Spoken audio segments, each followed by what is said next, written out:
तुम्हारा मेरा रिश्ता क्या, तुम्हारा मेरा रिश्ता क्या, तुम्हारा मेरा रिश्ता क्या, तुम्हारा मेरा रिश्ता क्या, नारे तकबीर, अल्लाहु আকবার, नारे तकबीर। দাবিটা কি আপনাদের মূলত দাবিটা কি মূলত আমাদের দাবি বলতে ভারতে আপনারা জানেন একজন পুরোহিত আমাদের মহানবী সাল্লাল্লাহু আলাইহি সাল্লামকে নিয়ে কটূক্তি করেছে, যেটা প্রতিবাদে তারা প্রতিবাদ না করে বিজেপির এক নেতা তাকে সমর্থন করেছে। এর সাপেক্ষে ভারতের প্রায় সকল মুসলিম বিভিন্ন কোণা থেকে মুম্বাইতে আসছে চালো মুম্বাই নামে। এই পরিপ্রেক্ষিতে আমাদের কলেজ থেকে আমরা প্রতিবাদ সমাবেশ করেছি। আজকে কি প্রতিবাদ কি তারা করেছে আর আপনারা কি জন্য দিচ্ছেন? তারা আমাদের বিশ্বনবীকে নিয়ে কটূক্তি করেছে, যেটা আমাদের গায়ে লেগেছে। আর তোমরা কোন কলেজে?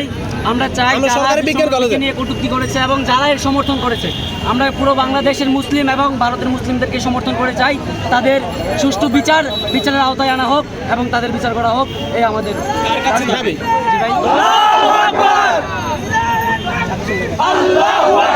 কোনো কোশ্চেন করবেন না যাতে মানুষ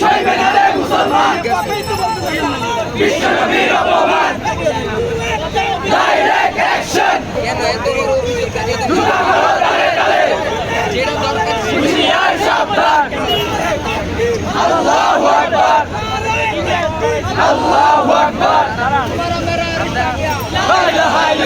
প্রতিবাদ মিছিল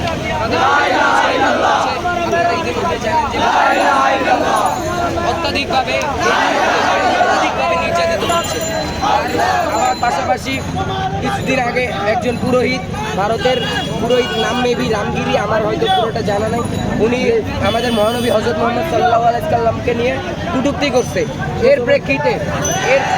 এর প্রেক্ষিতে তাদের এক বিজেপি নেতা সেটাকে সমর্থন করছে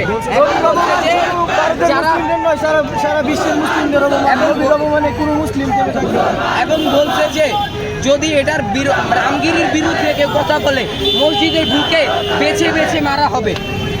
ওই জন্য নবীর বিরুদ্ধে যদি কেউ কথা বলে কোনো মুসলমান বসে থাকবে না, কোনো মুসলমান বসে থাকতেও পারে না নবীর বিরুদ্ধে কেউ কথা বললে। তাই আমরা সরকারি বিজ্ঞান কলেজের ছাত্ররা এই নবীর বিরুদ্ধে কটূক্তি করার জন্য তীব্র নিন্দা জানাচ্ছি এবং আমাদের কলেজ থেকে একটা প্রতিবাদী মিছিল বের করেছি।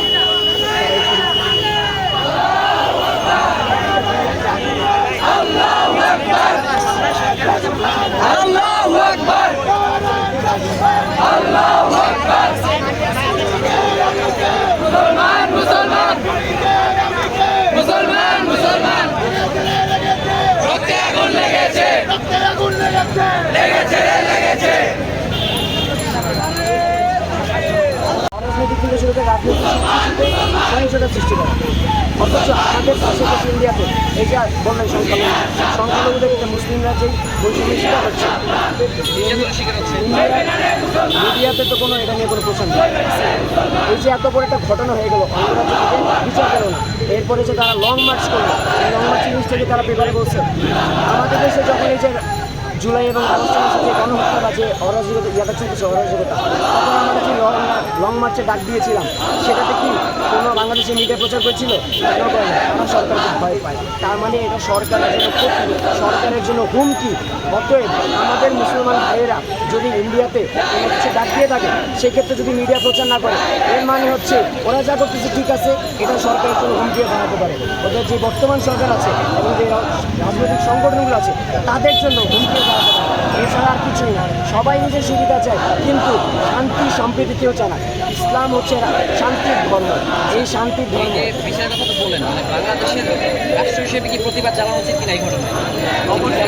এখন আমি আপনার এটা লজিক্যাল কথা বলি, আমি স্পেসিফিক বলেন, অনেক কথা বলছি তো এত আচ্ছা ঠিক আছে, আমি সংক্ষেপে বলি। সেটা হচ্ছে আমাদের দেশে হিন্দুদের উপরে আক্রমণ হয়, ওরা নাম নেই সংখ্যালঘুর উপরে আক্রমণ। অতএব ওদের দেশের উপর যদি কোনো মুসলমানের উপরে আক্রমণ, আমরা তাহলে কি নাম দেবো? আমাদের সংখ্যালঘুদের উপরে আক্রমণ। আমাদের দেশে যখন 5ই আগস্টের পরে যখন রাজনৈতিক সহিংসতা দেখা দিত, তখন ওরা ইন্ডিয়াকে চেয়েছিল ওদেশের সামরিক বাহিনী পাঠাইতো, সামরিক বাহিনী পাঠাইতো। কেন পাঠাইতে চেয়েছিল? ওদের অধিকার আছে। অথচ ওরা বলতেছে যে পার্শ্ববর্তী রাষ্ট্র হিসেবে আরেক রাষ্ট্র হিসেবে সেটা বলতে চাই, যেখানে মানুষ সেখানে এরকম অরাজকতা সৃষ্টি করার জন্য মানুষের অভাব থাকবে না। এখন এক্ষেত্রে আপনি নিজ থেকে যদি সচেতন না হই তাহলে এটা কোনোদিনই সম্ভব না। যেমন এদেশে যদি কোনো মন্দির ঘর পড়ে বাড়ি পড়ে ভারতের এক পুরোহিত রাসূলুল্লাহকে নিয়ে কটূক্তি করেছে, যেটা পুরো বিশ্বের জন্য মুসলমানের জন্য অবমাননা। আমরা জানি যে বর্তমানে মুসলমানরা সব জায়গায় নির্যাতিত, ভারতের এক জায়গায় এরকম অপমান করেছে। আমরা যদি এখানে না দাঁড়াই ভবিষ্যতে আরও এরকম হবে, এরকম প্রতিবার মানে মুসলমানদেরকে অপমানিত হতে হয়। দাবিটা কি আপনাদের? আমাদের দাবিটা হলো এই পুরোহিতকে বিচারের আওতায় আনা হবে, জাতিসংঘ থেকে ভালো করে আইন করা হবে, যাতে ভবিষ্যতে মুসলমানকে নিয়ে যত অপমান করা হয় সবার সুষ্ঠু বিচার দাবি কামনা করি। এবং ভবিষ্যতে মুসলমানদের জন্য যদি কোনো উক্তি না করে, ভাই ভবিষ্যতে মুসলমানের জন্য উক্তি মানে এরকম আর কোনোদিন ভবিষ্যতে না করে, এটা সুষ্ঠু বিচার চাই।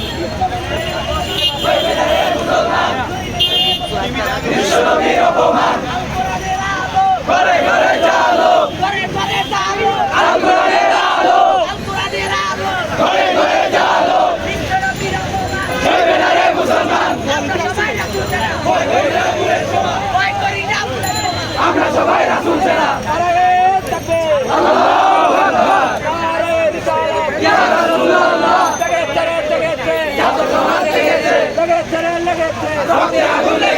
বিশ্বনবীর অপমান সইবে না রে মুসলমান, বিশ্বনবীর অপমান সইবে না রে মুসলমান। নারে তাকবীর আল্লাহু আকবার, বিশ্বনবীর অপমান সইবে না রে মুসলমান। ভারতের দালালেরা জিহাদ সাবধান, জিহাদ সাবধান, ভারতের দালালেরা